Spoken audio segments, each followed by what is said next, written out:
e vamos agora para uma breve meditação na Palavra de Deus. Que assunto maravilhoso é esse, irmão. João capítulo 17. Vamos ler a Santa Palavra de Deus. E deixa eu anunciar hoje à noite, jovens e adolescentes da nossa sede, não é? O Viva Voz, o Razão do Meu Viver. Faz uma publicidade aí das manhãs e das noites do pastor Euclides. Vou mandar uma publicidade para vocês agora. Eles terão uma live, vão fazer uma live, viu? Para ocupar o nosso jovem, nossos adolescentes. Você sabe como é que é, né, irmão? Hoje em dia tem tanto canal de TV, tanto entretenimento, que o sujeito acaba mofando dentro de casa, né? Mofando. Né? Diz que um sujeito foi no médico, chegou lá, estava crescendo uma coisa assim na pele dele, e aí fez uma raspagem, mandou examinar, era mofo. Então, está mofando às vezes em casa, né? Está assim, largado, enfiado só dentro de um sofá ou de uma cama. Não, irmão. Se movimente, irmão, se movimente. Estude, leia, ore, não é? E vá para o culto quando é possível. Então hoje vai ter uma presencial com transmissão, não é? Ali na nossa sede. Quero agradecer o presbítero Gésler e o presbítero Adenir. Estão cuidando disso com as suas esposas. Deus abençoe também a Denise e a Hélida. Ok? Recado dado? Vamos continuar? João capítulo 17. Leia comigo até o verso 5. Jesus falou essas coisas e, levantando os olhos ao céu, disse: Pai, é chegada a hora. Glorifica teu filho, para que também teu filho te glorifique a ti. Assim como lhe deste poder sobre toda a carne, para que dê a vida eterna a todos quantos lhe deste. E a vida eterna é esta: que conheçam a ti só por único Deus verdadeiro e a Jesus Cristo, a quem enviaste. Eu glorifiquei-te na terra, tendo consumado a obra que me deste a fazer. E agora, glorifica-me tu, ó Pai, junto de ti mesmo, com aquela glória que tinha contigo antes que o mundo existisse. Amém, meus irmãos? Capítulo 17, segue até o verso de número 26. E neste momento, o Senhor está a poucas horas de ser crucificado. Neste momento, ele estava já praticamente se despedindo dos seus discípulos, com quem ceou. Ele ceou aquela Páscoa que se tornou na primeira ceia do Senhor, quando foi criado um memorial em nome do Senhor Jesus, para lembrarmos da sua morte enquanto anunciamos a sua volta. Importantíssima reunião que está em João capítulo 13. Do capítulo 14, 15 e 16, ele passa últimas instruções para os seus discípulos, e só não está assistindo essas últimas instruções Judas Iscariotes. Os demais ali estão e participaram do momento da ceia do Senhor, aquilo que agora a gente chama ceia do Senhor. Assim, quando chega no capítulo 17, e antes do Senhor se dirigir com seus discípulos para o horto, para o Getsemane, o Senhor faz a oração por eles. Coisa linda, irmãos, coisa linda. Você ler, você reler esta oração. E assim, o Senhor apresenta nessa oração 3 assuntos importantes. São 3 assuntos importantes. Não sei se vamos fazer isso em 3 dias aqui com você. Hoje, de manhã, sexta-feira de manhã e sábado de manhã. Vamos ver, não é? Mas esses 3 assuntos importantes que o Senhor trata aqui são os seguintes. Primeiro, ele trata da sua própria glorificação, dos versos 1 ao verso 5. O segundo assunto, ele trata sobre o grupo dos apóstolos que estão com ele ali, ouvindo aquela mensagem. Ele trata sobre aqueles. E isso está nos versos de verso 6 até o verso 19. E, finalmente, o terceiro assunto que o Senhor apresenta ao Pai em sua oração é sobre todos os demais que viriam a ser seus discípulos, inclusive nós. Olha que coisa linda! Lá naquele tempo, o Senhor já orou por mim e por você. Dá um glória a Deus bem dado aí, meu irmão. Porque desde aquele tempo o Senhor já estava olhando para cada um de nós. Deus abençoe ao seu coração e incentivo você a ler esta oração, a reler. Porque, na verdade, nós estamos nos ocupando esses dias de aprender sobre orar e como orar. Então, não tem professor melhor do que esse. Esta aqui é uma aula de oração dada por Jesus e registrada por João no capítulo número 17. Então, vamos lá.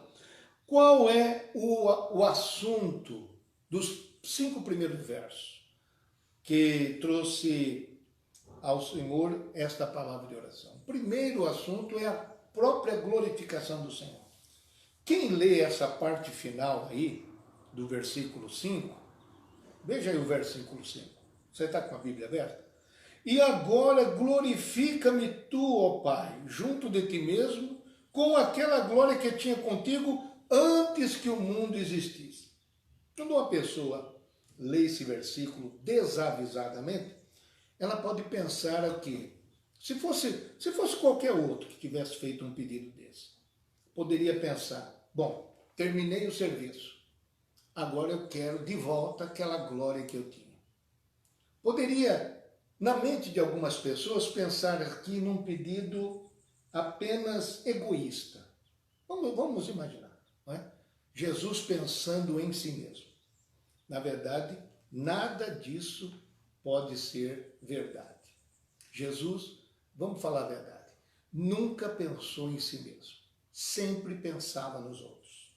E então, nós queremos destacar, antes de explicar isso para você, o que o Senhor falou durante esta oração.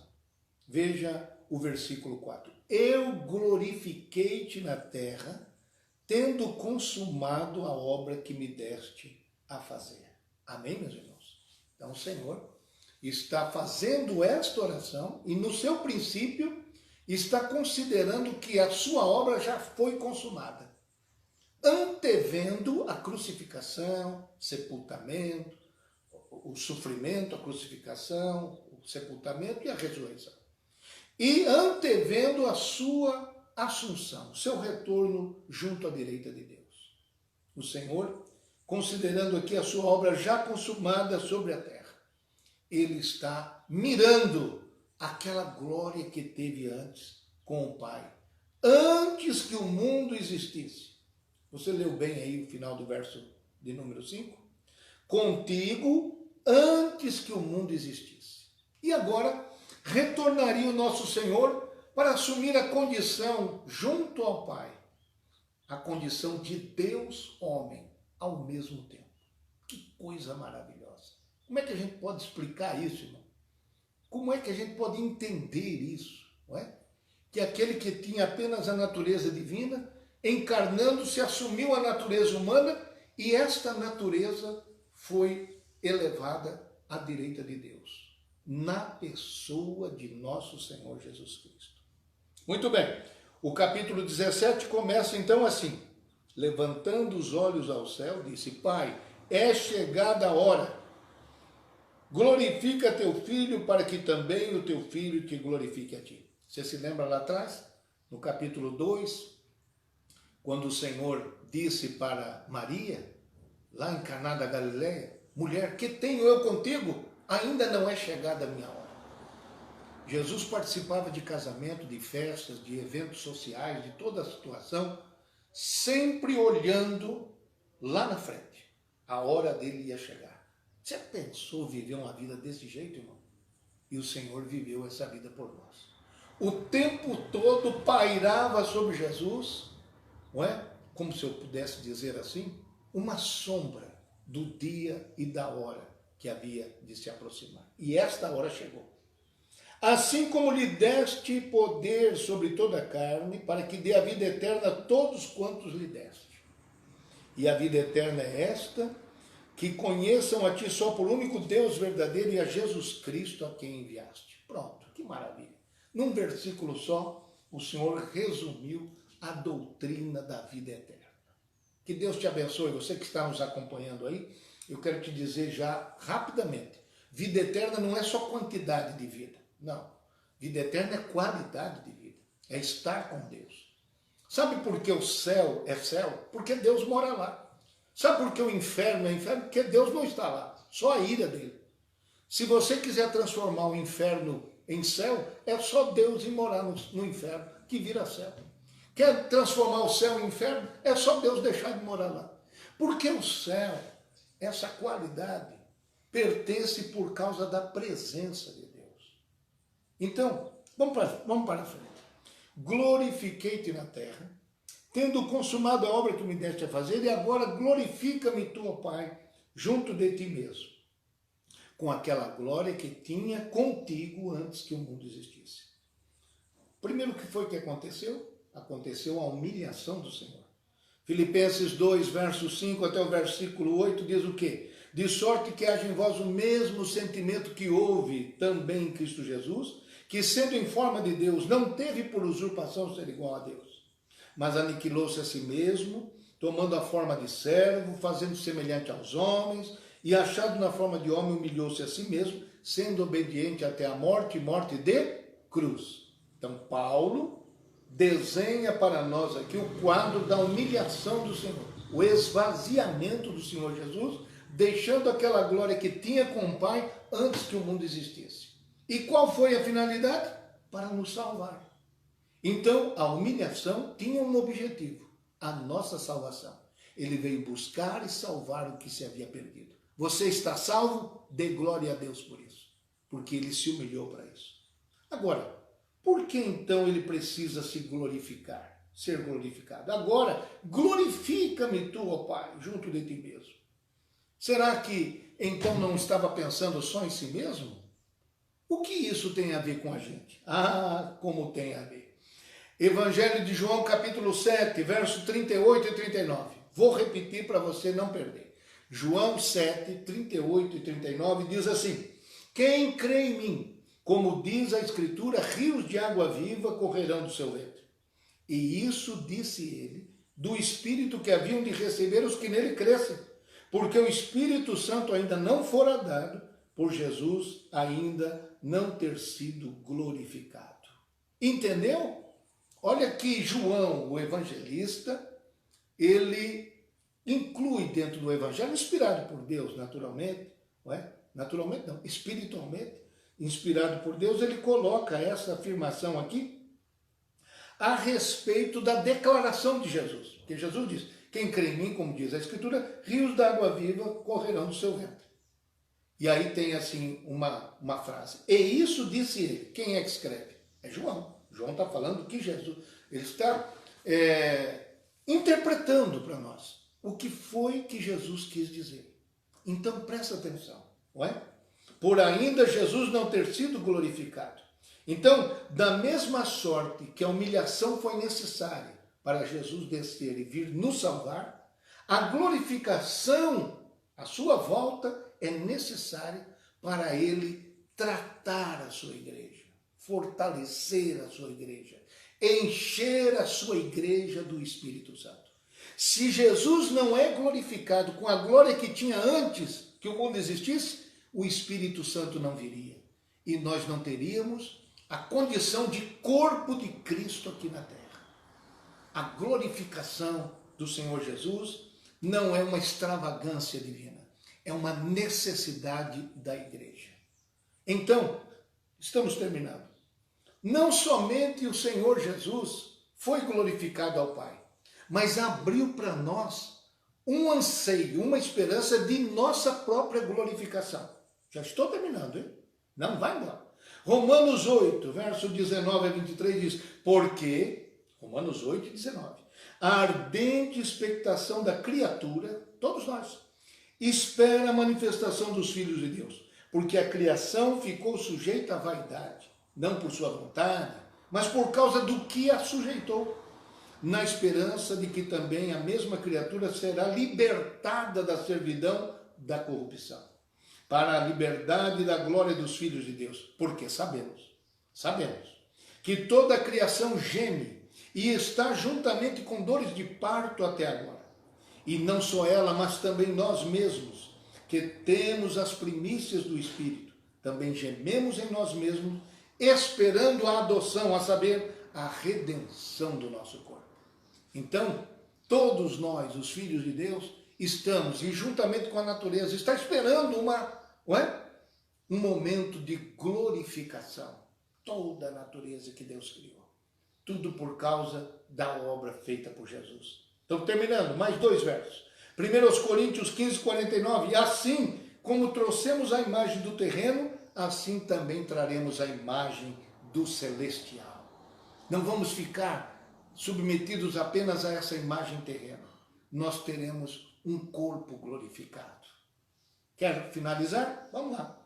Filipenses 3, 20 e 21. A nossa glorificação, ela será crescente na eternidade. Claro que a gente não vai ser glorificado junto ao Pai como Jesus foi, porque Jesus voltou na sua plenitude divina. Mas há uma glorificação para nós, que será de glória em glória, de glória em glória. Quer ouvir? Filipenses 3, verso 20 e 21. Mas a nossa cidade está nos céus, donde também esperamos o Salvador, o Senhor Jesus Cristo, que transformará o nosso corpo abatido para ser conforme o seu corpo glorioso. Para ser conforme o seu corpo glorioso, segundo o seu eficaz poder, de sujeitar também a si todas as coisas. Que Deus te abençoe. Esta é a primeira porção da oração sacerdotal do Senhor Jesus. Você esteve ouvindo aqui nesta manhã a importância da sua humilhação como a necessidade da sua exaltação, sendo glorificado junto ao Pai.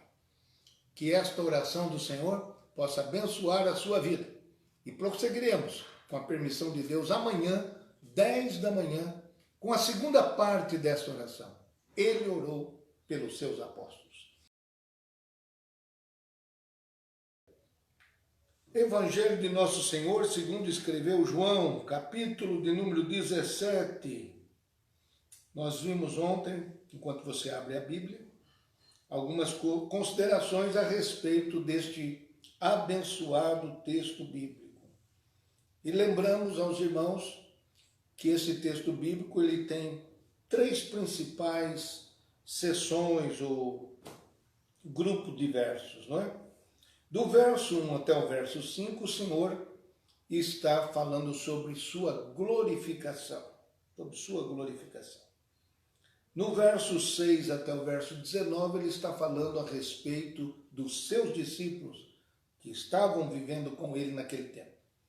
E do verso 20 em diante, até o verso 26, o Senhor está se referindo a nós, a igreja de todos os tempos, por todos os séculos, de todos os lugares. Ontem, as nossas considerações sobre os 5 primeiros versos, tratamos a respeito do que realmente o Senhor estava pedindo nessa oração ao Pai.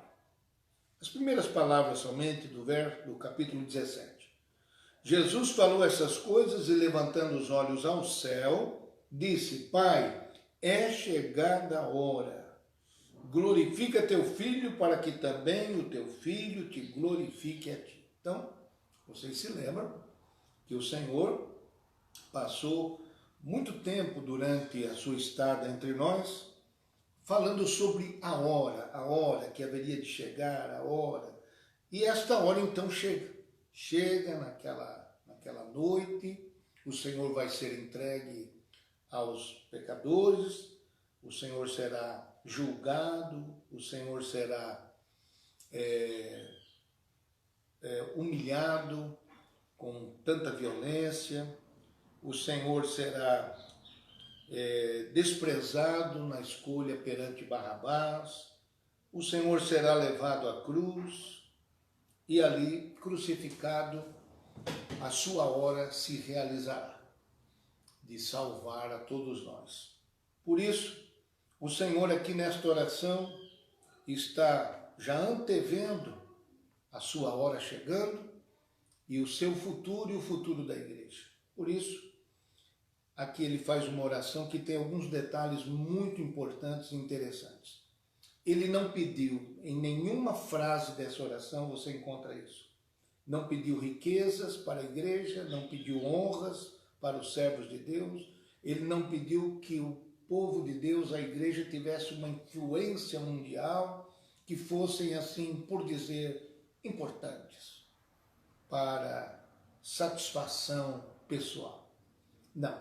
A oração do Senhor foi apenas num sentido de que nós, os discípulos do Senhor, realizemos a nossa missão, sejamos protegidos do mal e tenhamos toda a qualificação em unidade para cumprir a nossa missão. E, finalmente, o Senhor orou para que nós o encontrássemos em segurança nas mansões celestiais. Esse é o desejo do Senhor, expresso nessa oração. Ele não aproveitou aquela oração para falar dos seus discípulos, para dizer das suas fraquezas, das suas falhas. Em nenhuma linha aqui é mencionado isso. Em nenhuma frase. O Senhor fala das decepções que teve, das falhas e fracassos passados e nem dos fracassos futuros que poderiam ter os seus discípulos. Que coisa maravilhosa, não é? O Senhor só trata dos assuntos que acabei de dizer a vocês. E ele diz que glorificou, não é, o nome do Pai e agora ele pede para que seja glorificado junto ao Pai. Assim, nós tratamos desses 5 primeiros versos.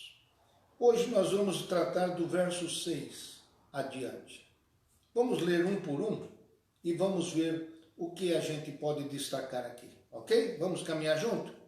Verso de número 6. Manifestei o teu nome aos homens que do mundo me deste. Eram teus e tu nos deste, e guardaram a tua palavra. Destaque aí 2 coisas importantes.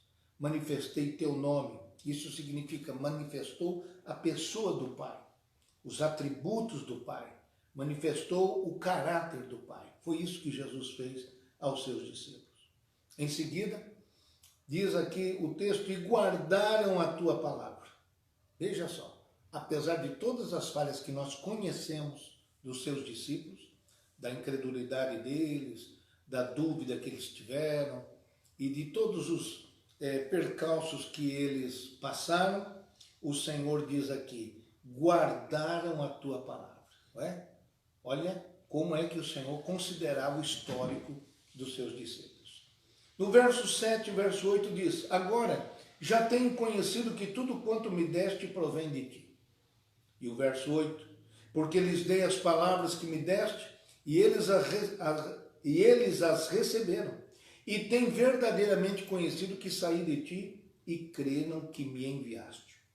Então, por mais entendimento e revelação que o homem precisa ter, a fonte disso é aceitar e obedecer a Deus. Essa é a realidade. Então, tem verdadeiramente conhecido que saí de ti. O Senhor fez os discípulos compreenderem qual era a sua origem, qual era a sua obra, de onde ele tinha vindo, o que ele veio realizar. E isto o Senhor expressa na oração ao Pai. Eles têm verdadeiramente conhecido que saí de ti. É muito importante a gente ter essa identidade, a gente ter esse discernimento de que nós não somos deste mundo. Veja como ele vai falar isso. O versículo de número 9. Eu rogo por eles, e não rogo pelo mundo, mas por aqueles que me deste, porque são teus. Então, o Senhor, neste momento inicial da oração, ele não está orando pelo mundo. Não naquele momento. Ele já fez isso. Ele fará isso lá na cruz. Perdoa-lhes, porque não sabem o que fazem. Sim, mas neste momento da oração, ele está rogando, está determinado a orar pelos seus discípulos. Esta é uma maravilhosa bênção que nós devemos guardar. O Senhor vela por nós. Você pode agradecer a Deus por isso? Talvez nós mesmos não oramos por nós, mas o Senhor roga pelos seus discípulos. O versículo 10 diz, e todas as minhas coisas são tuas, e as tuas coisas são minhas, e nisso sou glorificado. O O Senhor vai mostrar aqui a união perfeita entre o Pai e o Filho. E ninguém na terra poderá dizer, e todas as tuas coisas são minhas. Ninguém. Só Jesus pode afirmar uma frase, uma palavra como essa. Todas as minhas coisas são tuas, e as tuas coisas são minhas, e nisso sou glorificado. Vimos ontem que a glorificação do Senhor não era algo que ele desejava apenas pensando em si. Longe disso, ele pensava nos seus discípulos. Porque ele sendo glorificado, evidentemente, os seus discípulos aqui na terra, a sua igreja, o seu corpo aqui na terra, teria a provisão, não é? A presença do Espírito Santo de Deus em cada um de nós. A glorificação de Jesus foi essencial para a continuação, para a sobrevivência e para a atuação da igreja na terra. O versículo 11 diz, e eu já não estou mais no mundo, mas eles estão no mundo. Eu vou para ti. É importante até esse ponto do verso 11, destacar que o Senhor está já antevendo que nem está mais no mundo, não é? Porque o seu desejo da glorificação para continuar abençoando a nós, a sua igreja, era muito grande. Ele já antevia a crucificação, a realização da salvação de todos nós, mas agora ele estava ainda desejoso de manter a sua igreja protegida. Bendito seja o nome do Senhor. E o que é que o Senhor então diz? Pai Santo, Pai Santo, guarda em teu nome aqueles que me deste, para que sejam um, assim como nós. Então o Senhor chama para comparação a unidade entre o Pai e o Filho. A unidade que o Senhor vê entre ele e o Pai é aquela que ele deseja para nós, para todos nós como igreja. Guarda em teu nome aqueles que me deste para que sejam um. Então, sermos um é fundamental para a atuação da nossa igreja. E quando é que isso pode acontecer? Quando ocorre a semelhança de cada um de nós com Jesus. Você parecido com Jesus, eu parecido com Jesus, todos parecidos com Jesus, temos a possibilidade de sermos unidos em Jesus. Isso é muito importante. Porque quando o Senhor chama o próprio Pai de Pai Santo, ele está falando de duas coisas extremas. A maior intimidade que pode haver está representada na palavra Pai. E a maior exaltação que pode haver está representada na palavra Santo. Mas essa intimidade e esta santidade podem se unir. E isso é o que Deus espera de nós. O versículo 12, já estamos indo para o final. O verso 12, o Senhor na oração diz, estando eu com eles no mundo, guardava-os em teu nome. Tenho guardado aqueles que tu me deste, e nenhum deles se perdeu, senão o filho da perdição, para que a Escritura se cumprisse. Nesse versículo 12, você vê de novo o Senhor falando sobre guardar a todos nós. Ele esteve guardando, ele roga ao Pai para que continuemos sendo guardados. Bendito seja o nome do Senhor. É um tema que estava presente na mente do Senhor durante essa oração. A nossa proteção. O Senhor se interessa por estarmos guardados, por estarmos protegidos o tempo todo. E ele traz aqui uma informação interessante. Senão, nenhum se perdeu, senão o filho da perdição, para que a Escritura se cumprisse. Na verdade, quando Iscariotes escolhe trair Jesus, a escolha que ele fez foi fazê-lo se perder e cumprir a Escritura. Ele escolheu isso. O versículo 13 diz, mas agora vou para ti, e digo isto no mundo para que tenham a minha alegria completa em si mesmos. É esta a vontade do Senhor, a nossa alegria, a nossa satisfação. E esta oração que o Senhor está fazendo, é claro que os irmãos já percebem isso, ele faz essa oração na noite que foi traído, ele está cercado dos discípulos com quem participou da ceia, a quem ministrou a ceia. E nesta vez, nesta oração, quando ele faz, ele está fazendo para que os seus discípulos ouçam. Eles estão ouvindo a oração. É como se o Senhor estivesse dizendo, olha, vocês prestem atenção no que eu estou falando, porque vocês vão agora saber o que eu vou continuar a fazer por vocês. É disso que se trata essa oração também. Ele orou perante os seus discípulos e diz aqui, ó, vou para ti e digo isto no mundo, para que tenham, então está falando já de uma situação futura, a minha alegria completa em si mesmo. Como é que o Senhor completa a alegria da sua igreja? Com essa certeza de que ele, sendo levado à direita de Deus, continua intercedendo por nós. Aos Hebreus capítulo 7 diz assim, verso 23, na verdade, aqueles que foram feitos sacerdotes em grande número, porque pela morte foram impedidos de permanecer, mas este, falando de Jesus, permanece, porque permanece para sempre, eternamente, tem um sacerdócio perpétuo. Portanto, pode também salvar perfeitamente os que por ele se chegam a Deus, vivendo para interceder por eles. Louvado seja Deus, que Jesus nos garante uma alegria, para que tenham alegria completa. Por quê? Porque ele vive para interceder por nós. Uma alegria mesmo no meio da aflição, mesmo no meio da tribulação, mesmo na luta. Alegrai-vos da esperança. Sede pacientes na tribulação e perseverai na oração. Paulo captou muito bem esta palavra do Senhor. O verso 14 diz, dei-lhes a tua palavra e o mundo os odiou, porque não são do mundo, assim como eu não sou do mundo. Nós não estamos presos ao sistema mundano de viver, que exalta os valores da carne, não é? A concupiscência da carne, a concupiscência dos olhos e a soberba da vida. Esse é o sistema mundano. Mas Jesus diz, eu não sou do mundo e eles também não são. Louvado seja Deus por isso. Então, todo aquele que tem a palavra do Senhor e fica semelhante a Jesus, acaba sendo desprezado e odiado neste mundo. Não se admire com estes desprezos. O versículo de número 15 diz, não peço que os tires do mundo, mas que os livres do mal. Esta é a segurança que nós devemos ter. Nós estamos recebendo aqui, nesta manhã, a lembrança da oração que o Senhor fez por nós. Ele não nos deu uma segurança de que vamos escapar de lutas e tribulações e perigos. Vários daqueles discípulos que estavam ali ouvindo aquela oração acabaram a sua vida em execuções.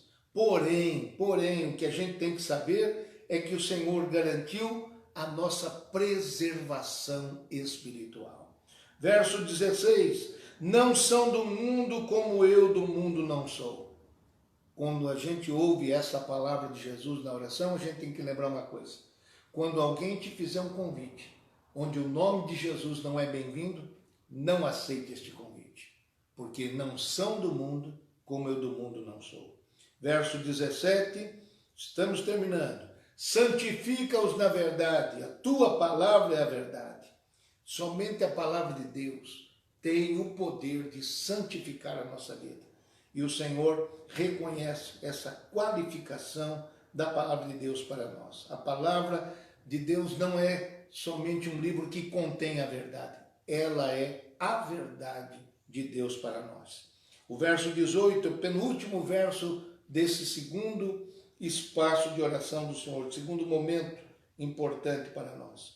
Assim como tu me enviaste ao mundo, também eu os enviei ao mundo. É diferente. Nós não teremos condições de representar a Deus com a perfeição que teve Jesus. Mas mesmo assim, na força do Senhor, com a presença do Senhor em nossa vida, estamos nomeados por Ele para ser os representantes de Deus aqui na terra. Pense nisso. E o verso 19 que termina essa segunda parte da oração. E por eles me santifico a mim mesmo, para que também eles sejam santificados na verdade. A santificação de Jesus não serve somente como referência para nós. A que grau nós devemos estar santificados? Mas fala da fonte, do poder que nos dá a condição de santificação.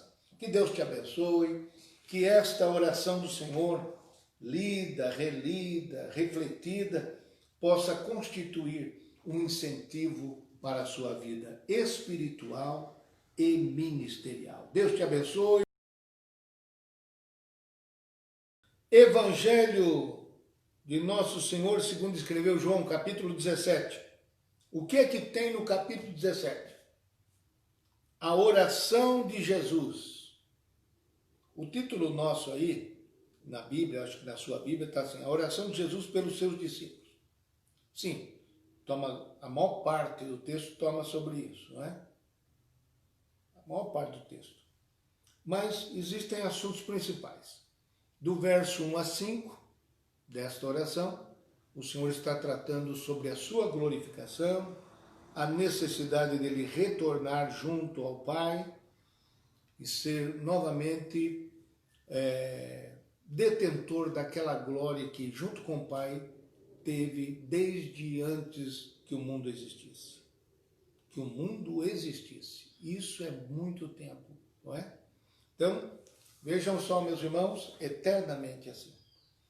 Que o Senhor orou primariamente, pela glorificação. Pensando nele? Não, pensando na própria igreja. Porque se ele não é glorificado junto ao Pai, de lá ele não derrama o Espírito Santo sobre a igreja. Viu só? Como o Senhor Jesus o tempo todo pensou na gente? Olha, eu te diria que se você não pensa assim em termos de eternidade, é muita coisa, essa oração foi feita no primeiro século. Então já faz 20 séculos que Jesus orou por nós. É verdade. Hoje é 13 de junho de 2020. E Jesus já orou pela gente já faz quase 2000 anos que ele fez uma oração por nós. Nós, no máximo, oramos pelo que vai acontecer na nossa vida, na nossa pequena existência aqui na Terra. Não é? Mas a sua oração, a oração de Jesus, veio ultrapassando século após século e alcançou você e alcançará os demais que ele chamar para a sua salvação.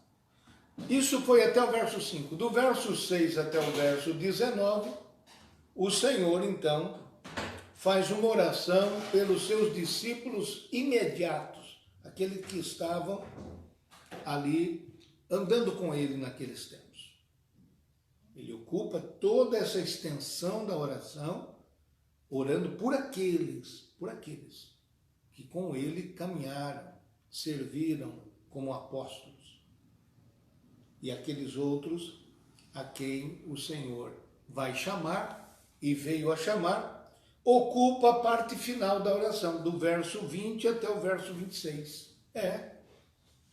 Nessa parte final da oração, proferida pelo Senhor ao Pai, é que nós somos incluídos. Você pode agradecer a Deus por isso? Então vamos ler? Vamos ler primeiro a oração, rapidamente? Jesus falou essas coisas e, levantando os olhos ao céu, disse. Então, continuou a oração e, chegando neste ponto, ele disse: não rogo somente por estes, mas também por aqueles que pela sua palavra hão de crer em mim, para que todos sejam um, como tu, ó Pai, o és em mim e eu em ti, que também eles sejam um em nós, para que o mundo creia que tu me enviaste. E eu dei-lhes a glória que a mim me deste, para que sejam um, como nós somos um. Eu neles e tu em mim, para que eles sejam perfeitos em unidade, e para que o mundo conheça que tu me enviaste, a mim, e que tens amado a eles, como me tens amado a mim. Pai, aqueles que me deste, quero que, onde eu estiver, também eles estejam comigo, para que vejam a minha glória que me deste. Que generosidade, não é? Porque tu me has amado antes da criação do mundo. Pai justo, o mundo não te conheceu, mas eu te conheci, e estes conheceram que tu me enviaste a mim. E eu lhes fiz conhecer o teu nome, e lhe farei conhecer mais, para que o amor com que me tens amado esteja neles e eu neles esteja. Amém. Então, verso de número 20, nós vamos fazer alguns destaques agora nesses 7 versos, não é? Em que o Senhor nos inclui e ora por sua igreja de todos os tempos, de todos os tempos. Todos nós estamos neste momento final da oração sacerdotal, intercessora de Jesus por todos nós. Vejam só, eu não rogo somente por estes, mas também por aqueles que pela sua palavra hão de crer em mim. Quantos creem no Senhor por causa da sua palavra? Diga amém. Amém. Estamos aí, dentro dessa intercessão agora. O que é que ele pede em nosso favor? Vamos lá, verso 21. Para que todos sejam um, como tu, ó Pai, o és em mim e eu em ti, que também eles sejam um em nós, para que o mundo creia que tu me enviaste. Então aparece no verso 21 o pedido e a finalidade do pedido. Então, o pedido aqui é que o Senhor está orando pela nossa unidade. Não é? O alvo do Senhor aqui é que sejamos unidos, moralmente unidos. Não é? Como cristãos, como servos de Deus, nós devemos ter essa unidade para que Jesus seja visto em nós, assim como o Pai foi visto em Jesus. Vou repetir. Para que Jesus seja visto em nós, nós temos que ter uma unidade moral diante de Deus. Para que, assim como o Pai foi visto em Cristo, Cristo seja visto em nós. Isso é muito importante. Essa unidade que nós devemos demonstrar. Porque no versículo 9, o Senhor havia dito, não rogo pelo mundo. Não rogo pelo mundo. Já que, antes de terminar a oração, ele apresenta a sua preocupação pelo mundo. Naquele primeiro momento da oração, estava rogando pelos seus discípulos, pelos seus apóstolos. Já aqui, no verso 21, pela continuidade, pela expansão da igreja, pelo alcance de muitos outros que ainda não conheciam o Senhor Jesus Cristo, a salvação, o Evangelho. Por isso que termina o versículo 21 dizendo assim, para que o mundo creia que tu me enviaste. Se a gente andasse um pouquinho para trás, talvez você esteja com a Bíblia aberta. Existe uma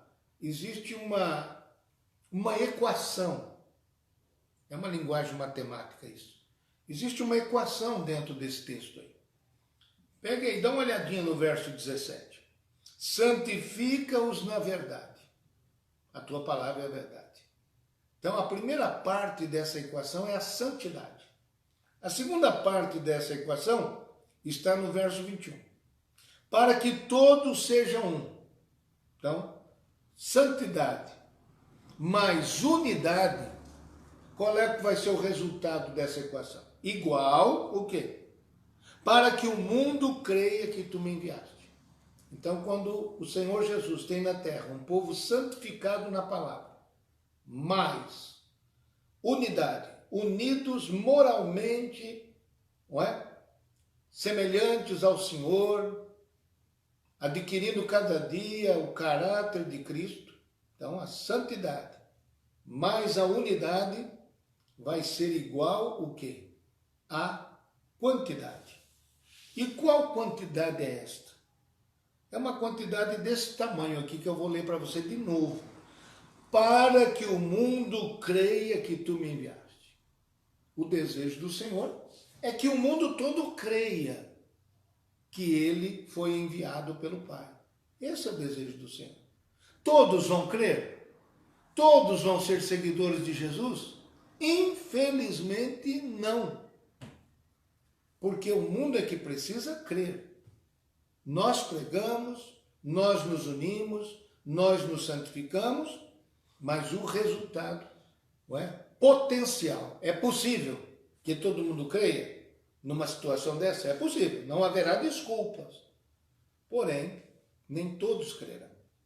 Agora, quando nos falta santidade, ou nos falta unidade, ou nos falta as duas coisas, qual vai ser o resultado dessa equação? Nada. Não temos atrativo, não temos poder de atração para aqueles que não conhecem a Jesus. Porque a pessoa raciocina da seguinte forma: para eu viver desse jeito aí, então eu continuo na minha mesmo. Não é? Um sujeito estacionou errado no lugar e aí um outro que vinha atrás ficou prejudicado, porque ele não teria tanta facilidade de estacionar. Aí esse primeiro que estacionou um pouquinho errado, disse para o segundo, não é? A título de provocação, disse assim: olha, você não quer então que eu estacione para você? Você acha que não vai dar conta? Aí o segundo disse para o primeiro: olha, se é para estacionar ruim desse jeito mesmo, deixa que eu mesmo faço. Então, é assim que funciona, irmão. Se o mundo não vê santidade e nem unidade, não é? Se você, por exemplo, no dia a dia, fala mal da sua igreja, fala mal do seu pastor, você acha que você alcança testemunho para que alguém vá à igreja, vá para servir a Deus, se converta? Não tem chance, é muito difícil isso, não é? Então, o que as pessoas desejam é perceber a santidade, a aproximação de Deus, a unidade com os irmãos em Cristo, e fatalmente essa pessoa quererá, olha que verbo interessante, a pessoa quererá aquela vida, aquele estilo de vida que viu em você. Mas vamos para frente, que a oração não terminou. 17, verso 22 diz assim: e eu dei-lhes a glória que a mim me deste, para que sejam um, como nós somos um. No versículo 21, a finalidade da unidade é servir de testemunho para alcançar aqueles que não são salvos. Já no versículo 22, aqui está se falando da unidade em glória. Vamos ler de novo? E eu dei-lhes a glória que a mim me deste, para que sejam um, como nós somos um. Está vendo só? Então, a unidade em glória. Lá na 2 Coríntios, capítulo 3, eu vou ler tranquilamente, 2 Coríntios 3 e o versículo 18, o que é que diz aí a palavra do Senhor? Mas todos nós, com cara descoberta, refletindo como um espelho a glória do Senhor, somos transformados de glória em glória na mesma imagem, como pelo Espírito do Senhor. Então, com cara descoberta, nós temos que nos tornar o quê? Refletores, espelhos da glória do Senhor. As pessoas olharão para você, para a sua família, para seu modo de viver e verão a glória de Deus reluzir. Você é um espelho da glória de Deus. Você pode dar glória a Deus por isso? Amém? Então, é para isso que nós existimos, para refletir. Imagine vários refletores da glória de Deus andando pela cidade, vivendo na cidade, nas escolas, nas universidades, nos trabalhos, pelas ruas, pelas cidades. Esses refletores todos iluminando a cidade. Verso de número 23. E quando a gente, um pouquinho antes, e quando a gente se unifica na glória de Deus, como refletor da glória de Deus, a cidade tem um impacto, não é? E ela vê uma unidade. Verso de número 23. Eu neles e tu em mim, para que eles sejam perfeitos em unidade, para que o mundo conheça que tu me enviaste a mim e que tens amado a eles como me tens amado a mim. Amém, irmãos? Então, o que é que vai chamar a atenção do mundo incrédulo? O reflexo da glória de Deus na igreja, não é? Então, vamos nos empenhar. Faça essa oração. Tem feito essa oração? Senhor, que eu seja um refletor, um espelho da tua glória. O povo olhe para nós e veja a glória de Deus. Que coisa maravilhosa, não é? Então, É assim que deve funcionar a nossa vida espiritual. Amém, meus irmãos? A nossa vida ministerial. Verso 24, estou terminando. Diz assim: Pai, aqueles que me deste quero que, onde eu estiver, também eles estejam comigo, para que vejam a minha glória que me deste. Porque tu me has amado antes da criação do mundo. Num primeiro momento, o nosso desejo, enquanto caminhamos na terra, é ser o quê? Espelho, refletor da glória de Deus. Mas Jesus é tão bom, irmão, tão bom. Ele chega a ser bom demais. De tão bom que ele é. Porque ele não quer que a gente seja só um reflexo, ou refletor da glória de Deus. Ele quer que a gente esteja onde ele está e veja lá a glória que o Pai deu para ele. Você não vai ser somente refletor, você vai estar lá no ambiente dessa glória. Está gostando disso, meu irmão? O que é que você está achando? Não está bom? O desejo de Jesus, a oração que ele fez por nós? Primeiro você seja um bom refletor da glória de Deus. E depois você vai conviver na glória de Deus. Que coisa maravilhosa. Disse um escritor que a glória de Jesus é tão extraordinária que a gente, quando chegar lá, pode passar a eternidade toda olhando e nunca vai se cansar de ver a glória do Senhor. Que maravilha, que maravilha. A gente fica até emocionado de descrever um negócio desse. Que Deus te abençoe, meu querido irmão. Esta glória deve ser vista não somente lá, mas aqui mesmo. As pessoas, quando olharem para nós, eu vou ler de novo para a gente prestar atenção. Pai, aqueles que me deste, quero que onde eu estiver também estejam comigo, para que vejam a glória que me deste, porque tu me has amado antes da fundação do mundo. Então, meus irmãos, o amor de Deus é o que estabelece essa possibilidade de refletir a glória e depois viver na glória. E como é que se dá este amor de Deus aqui na terra? É o amor que Deus manifesta em nós, entre nós e através de nós. Vou colocar de novo bem devagar para você entender. Como é que você reflete a glória de Deus? Vou te dizer como é. Primeiro, o amor de Deus se manifesta em você. Depois, entre você e o seu irmão. E depois, através de nós para os outros. Entendeu?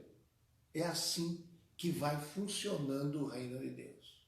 Em nós, entre nós e através de nós. Ok? Encerrando, verso 25. Pai justo, o mundo não te conheceu, mas eu te conheci. E estes conheceram que tu me enviaste a mim. Que coisa maravilhosa, né?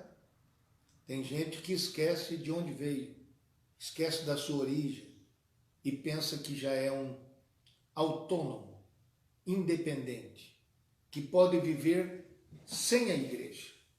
Ledo engano. Faz tempo que eu não falava isso. Ledo engano. Quando você vem para a igreja, você é mergulhado no corpo de Cristo, torna-se um dos seus membros e não tem a menor condição de sobreviver afastado do corpo de Cristo. Então, Pai justo, o mundo não te conheceu, mas eu te conheci, e estes conheceram que tu me enviaste. É só assim. O teste do nosso cristianismo está em viver no meio da igreja, com a igreja. Amém, meu querido irmão? Verso 26, e eu termino a oração mais maravilhosa e importante de toda a Sagrada Escritura. E eu lhes fiz conhecer o teu nome, e lhe farei conhecer mais, para que o amor com que me tens amado esteja neles e eu neles esteja. Coisa maravilhosa. Que Deus te abençoe, que todos nós possamos agradecer a oportunidade que Ele nos deu de receber oração dele por nós. Há quase 2000 anos, o Senhor fez essa oração por mim e por você. Amém, meu querido irmão? Deus te abençoe. Marcos capítulo 11, verso 21 a 24. Palavras de Nosso Senhor que precisam da nossa consideração nesta manhã, em nome de Jesus. Iniciamos com uma observação feita por Pedro, o apóstolo. Capítulo 11, verso 21. E Pedro, lembrando-se, disse-lhe: Mestre, eis que a figueira que tu amaldiçoaste se secou. E Jesus respondendo disse-lhes: Tende fé em Deus. Tende fé em Deus. Verso 23. Porque em verdade vos digo que qualquer que disser a este monte, ergue-te e lança-te no mar, e não duvidar em seu coração, mas crer que se fará aquilo que diz, tudo o que disser lhe será feito. Por isso vos digo que tudo o que pedirdes orando, crede que o recebereis e tê-lo-eis. Amém? Muito bem. Muito importante essa palavra do Senhor, porque havia ocorrido do Senhor na estrada para Jerusalém, capítulo 21, precisamente, verso de número 19, ou 18 e 19 de Mateus, mostra essa ocorrência da qual falou Pedro para Jesus. Vamos ver? Em Mateus 21 e 18, e de manhã, voltando para a cidade, teve fome. Está falando de Jesus. E avistando uma figueira perto do caminho, dirigiu-se a ela e não achou nela senão folhas. E disse-lhe: Nunca mais nasça fruto de ti. E a figueira secou imediatamente. Que palavra, meu Deus do céu. Que palavra. Único milagre proferido, efetuado por Jesus, que trouxe dano, que trouxe uma destruição. É este milagre aqui. E diz a palavra do Senhor, então, já em Marcos, capítulo 11, que não descreve este momento, só Mateus descreveu, mas descreve a observação que fez Pedro.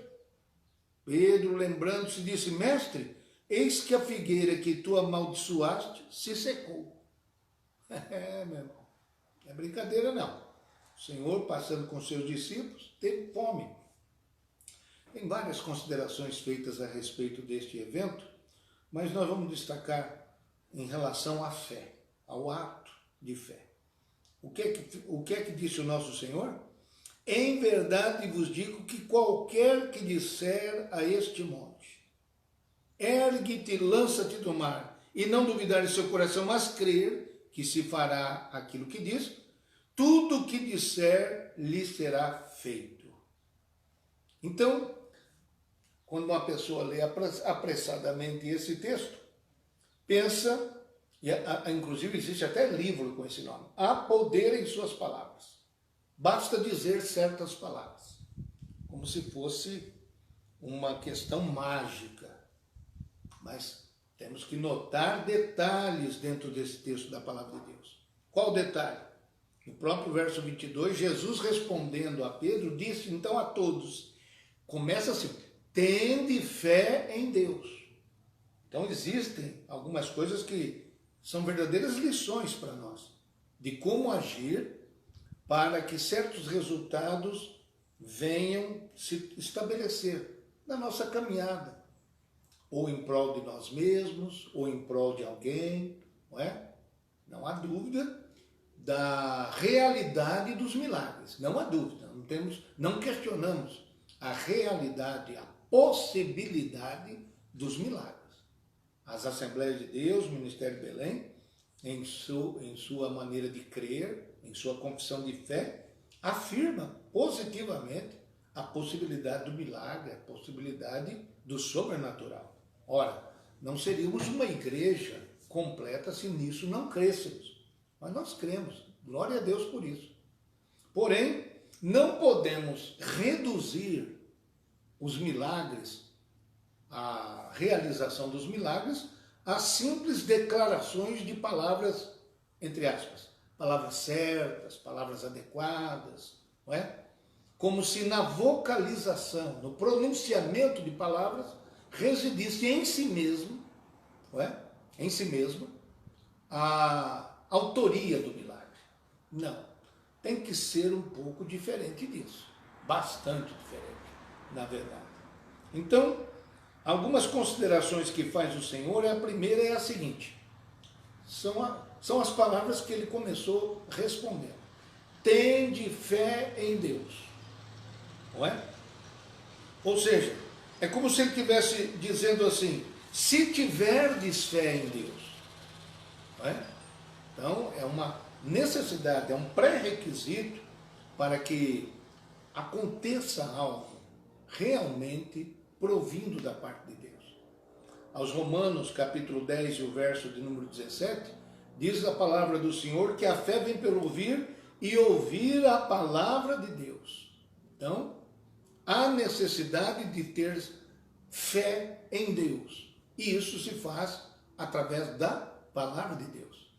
Poderia Jesus ter dito apenas aqui, tende fé, tenham fé, e terminado, ponto final.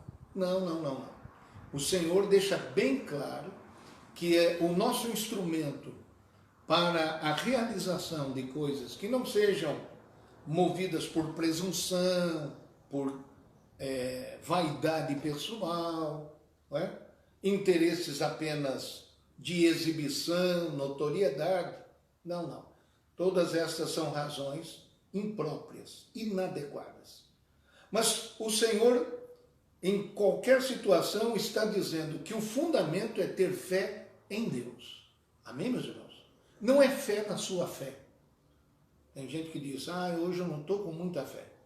Não é? E ele está pensando na sua própria fé. Eu não estou com muita fé na minha fé. Não. Nós não podemos colocar como a nossa fé como base para nossas ações espirituais.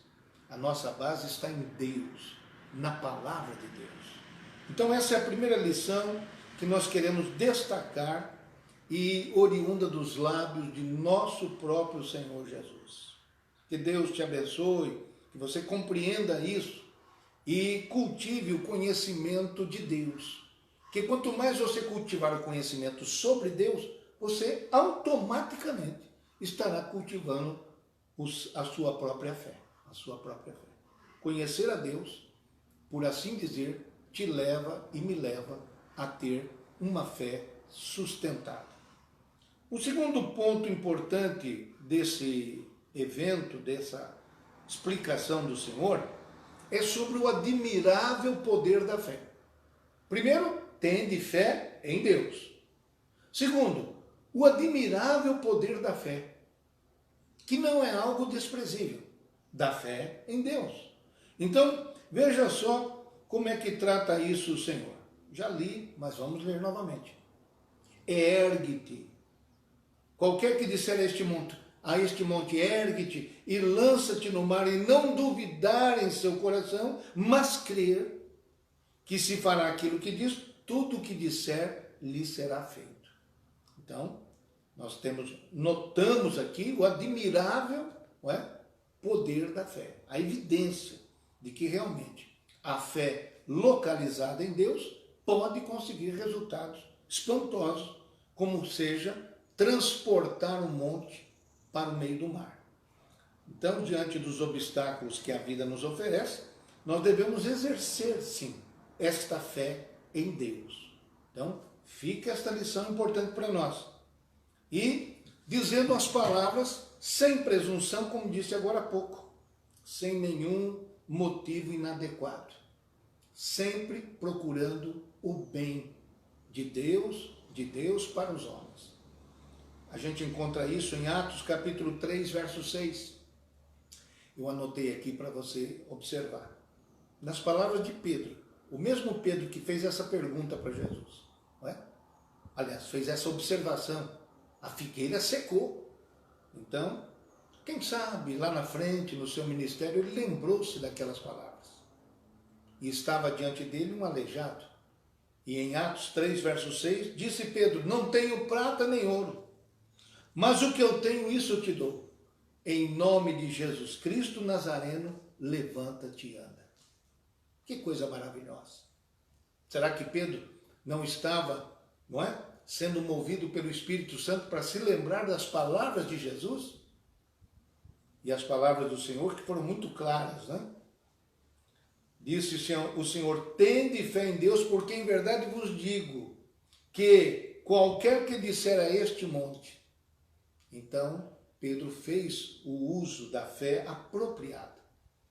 O mesmo Pedro, para dar somente 2 exemplos, na vida e no ministério de Pedro, em Atos 9:34, passando na sua viagem, fazendo a obra de Deus, ele encontrou um homem chamado Enéas. E em Atos 9:34, disse-lhe Pedro: Enéas, Jesus Cristo te dá saúde. Levanta-te e faze a tua cama. E logo se levantou.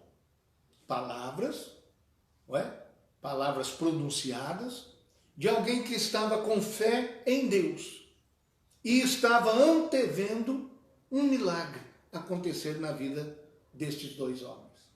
É assim que o Espírito Santo quer operar por mim e por você.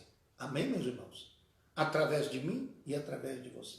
E finalmente, se nós virmos aqui nessas palavras de Jesus que é importante ter fé em Deus e que a fé realiza coisas admiráveis, a terceira e última consideração é que a oração deve ser dirigida a Deus. Vamos ler novamente o que disse o Senhor?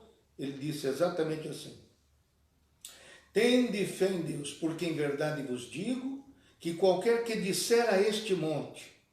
Então, o Senhor está colocando para nós que o exercício da fé em Deus é tão prático que é dizer à dificuldade que ela se retire, que ela se afaste. Mas o que tem que acontecer antes? Veja no final, o verso 24. Por isso vos digo que tudo que pedirdes, orando, crede que o recebereis e tê-lo-eis. Tudo que pedirdes, monte, saia daqui, faça isso, faça aquilo outro, saia a dificuldade. O Senhor coloca aqui, entre vírgulas, orando. Então a terceira consideração que fazemos aqui nesta manhã é que tudo aquilo que vamos fazer, exercendo a fé, dirigidos pelo Espírito Santo de Deus, sem nenhuma intenção presunçosa ou vaidosa, nós deveremos fazer orando a Deus, sempre ligados ao Senhor nosso Deus. Então se lembre, antes de falar com a montanha, fale com Deus. Vou dizer novamente, antes de falar com a montanha, nós precisamos falar com Deus. E quando nós vamos falar com Deus, vamos primeiro descobrir se esta vontade que veio ao nosso coração, este desejo, está harmonizado com a vontade de Deus. Quando isso acontece, então, o que é que se realiza? 1 de João 5, 14 e 15. E esta é a confiança que temos nele. Que se pedirmos alguma coisa segundo a sua vontade, ele nos ouve. E se sabemos que nos ouve em tudo que pedimos, sabemos que alcançamos as petições que lhe fizemos. Que Deus te abençoe, que você tenha um dia abençoado, uma semana maravilhosa, e nós daqui, da Assembleia de Deus, Ministério Belém, prosseguiremos pedindo a Deus: Senhor, nos dê ousadia, nos dê o conhecimento da tua vontade e nos dê ousadia, para que os milagres necessários, para que os milagres tão importantes possam ser vistos em nós e através de nós. Essa é a nossa oração. Não vamos ficar arredios, medrosos, acovardados, porque nosso Deus é Deus que faz milagres. Então, tudo que pedirdes, orando, crede que o recebereis e tê-lo-eis. Harmonize a sua vontade com a vontade de Deus. Conheça mais sobre Deus e você alimentará a sua fé com toda segurança. Que Deus nos abençoe, um dia abençoado para todos, no precioso nome de Jesus. Mateus 10 e 22. E odiados de todos sereis, por causa do meu nome, mas aquele que perseverar até o fim será salvo. Vamos de novo? E aquele que perseverar até o fim será salvo. Que Deus te abençoe. O verdadeiro cristão perseverará ou persevera até o fim. Muitos me dirão naquele dia, Senhor, Senhor. Lembra-se desse texto que nós tomamos por base já há vários dias? Mateus capítulo de número 7. Mateus 7 e o versículo 22. Senhor, Senhor, não profetizamos nós em teu nome não expulsamos demônio, em teu nome não fizemos muitas maravilhas. Então lhes direi, apartai-vos de mim, nunca vos conheci. Pensa numa palavra dura de ouvir, hein? Numa situação sem nenhum adiamento, sem prorrogação, sem chance alguma, sem apelação nenhuma. Não adianta naquele dia dizer, não, pelo amor de Deus, aliás, por teu próprio amor, ó Deus, fala lá com o meu pastor, teu pastor não vai ser consultado. Verifica lá a secretaria da igreja, verifica lá a tesouraria, não é? Vê lá as atividades que eu fiz na obra missionária. O maestro, procura o maestro lá, Deus. Não. Nesse dia ele não vai consultar ninguém. Eu estava até organizando o site da igreja. Não tem conversa. Não tem conversa. Olha, aparecia até nas filmagens. Os cultos presenciais. Eu até apareci nos cultos presenciais. Não. Aqui quem está falando é quem decide. O Todo-Poderoso. Eu nunca vos conheci, apartai-vos de mim. Pronto, acabou. Não é? Então, o Senhor está dizendo para nós aqui, já em outro texto do Evangelho segundo Mateus, que aquele que perseverar até o fim será salvo. Então, entre as qualidades que temos verificado sobre o cristão, de ter nascido de novo, né? De ser uma pessoa que não segue a Jesus somente por admiração ou por simpatia, mas deposita em Jesus a sua fé e nos principais conceitos e fundamentos da palavra de Deus. É uma pessoa que não tem mais curtição pelo pecado, não vive mais para pecar. O verdadeiro cristão tem todos esses componentes, essas características. Descrevem o verdadeiro cristão. E uma outra que estamos vendo hoje. O verdadeiro cristão perseverará até o fim. Vai perseverar até o fim. Esse é o verdadeiro cristão. Alguns silenciosamente vão se afastando da fé. Não é? Eles vão ficando invisíveis, igual o vírus que nós estamos vendo agora. Né? Eles vão ficando invisíveis. Não é? E é silenciosamente. Eles vão se afastando, porque antes dele deixar a igreja, de dentro dele isso já aconteceu. O esvaziamento das coisas de Deus já foi acontecendo dentro da sua vida interior. E aí só falta o passo final, que é realmente afastar-se. E de uma hora para outra, alguns dizem, foi de uma hora para outra. Não. Isso foi acontecendo de modo paulatino, né? Progressivamente. Dentro do coração foi acontecendo uma apreciação por outras coisas. Sabe o quê? Por exemplo, outros eventos e pessoas se tornaram mais atraentes, novas convivências se tornaram mais constantes. Ao invés de ter companheiros cristãos, procurou ter companheiros não cristãos. Procurou se admirar das coisas que o mundo glorifica, não é? Comportamentos, procedimentos, e tudo aquilo que aborrece a Deus e a sua palavra, tudo aquilo que contraria o caráter de Deus, passou a gostar do que não gosta Deus, passou a gostar daquilo que Deus não gosta, e passou a amar aquilo que Deus odeia. Então, esta soma de procedimentos foi tornando o cristianismo e vai tornando o cristianismo de certas pessoas muito vulnerável, muito fraco, muito fraco. E aí, de repente, essa pessoa, ela abandona a sua fé. Isto é um acontecimento admirável na história da igreja? Não. A oração se torna menos presente na vida da pessoa, a leitura da palavra de Deus somente quando for obrigatória, não é? Alguns já nem mais levam a palavra de Deus, a Bíblia, ao culto, não é? Não, para quê? O pastor já vai ler mesmo, para que eu tenho que carregar a Bíblia? Já é alguma coisa a menos para eu carregar. Agora já tem que carregar a máscara, tem que carregar a garrafinha de água, não é? Tem que carregar tanta coisa. Então deixa a Bíblia harpa, não é? Lá na igreja que eu vou, inclusive eles projetam os hinos da harpa, os cânticos, não é? Então, oh meu Deus do céu, a gente tem que falar com certas ironias às vezes, né, irmão? Vocês têm que considerar isso. A gente precisa utilizar desse expediente para mostrar nossa admiração, não é? E perceber isso.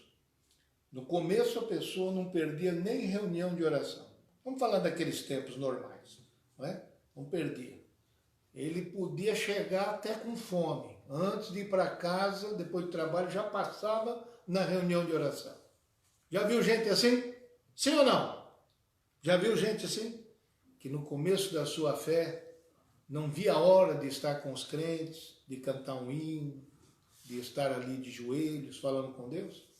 Agora não, agora ele vai ficando sofisticado e ele pensa assim, olha, eu acho que eu mereço, sou um ser humano, não é? Importante, interessante, e uma vez por semana já está de bom tamanho, ir na casa do Senhor, não é?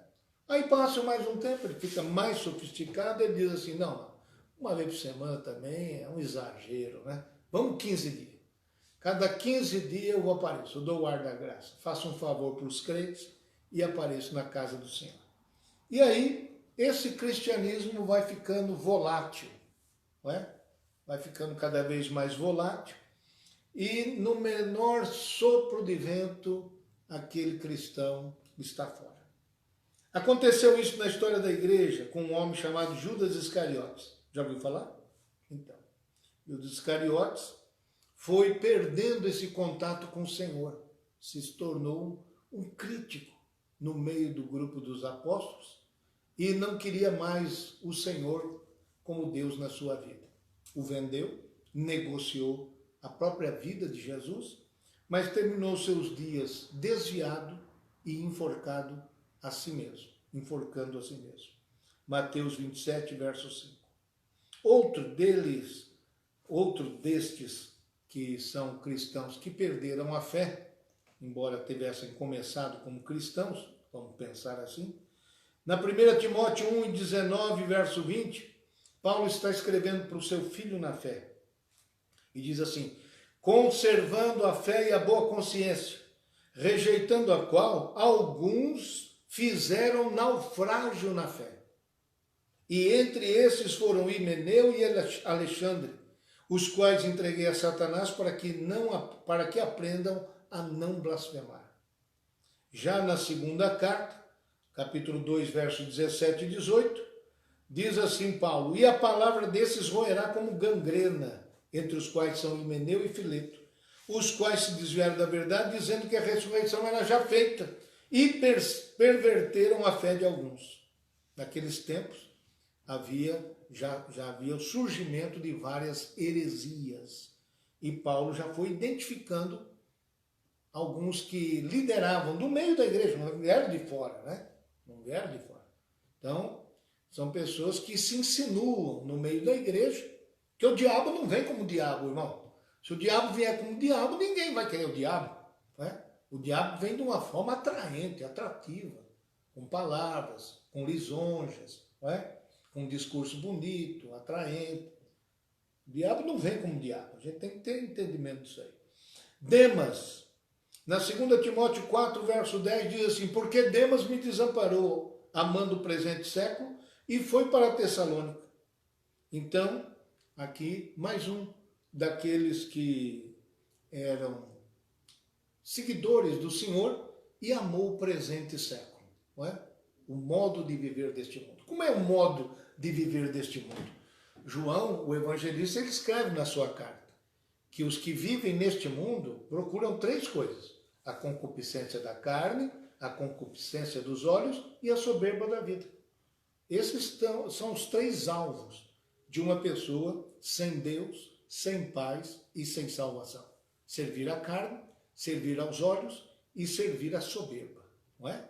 Uma vida independente de Deus.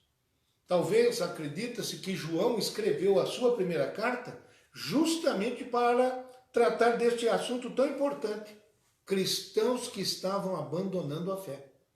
Por quê? Havia uma doutrina surgida naqueles tempos que Jesus não teria vindo em carne, não é? Que a encarnação de Jesus, o Filho de Deus, que Deus se tornando homem, não era real.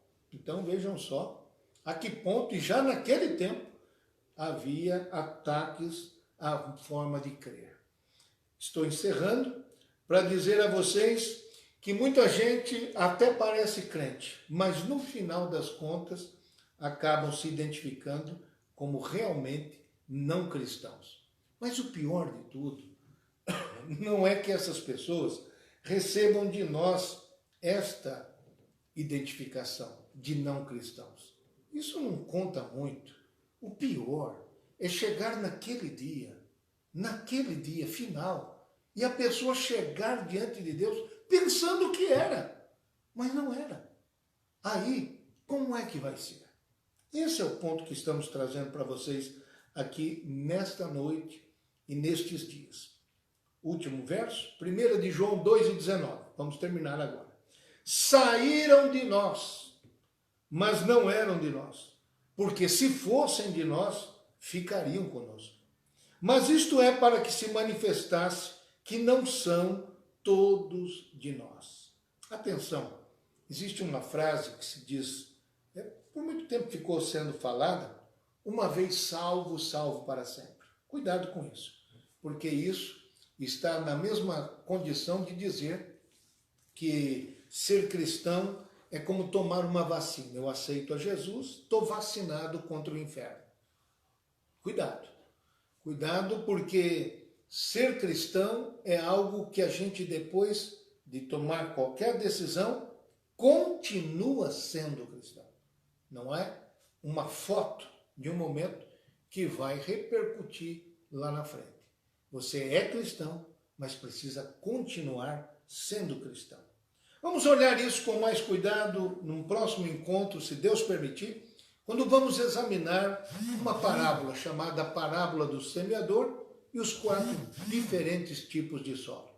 Esta parábola, eu acredito, poderá esclarecer ainda mais a você que deseja ser um cristão autêntico e deseja continuar sendo cristão, porque é isto que conta. Que Deus te abençoe.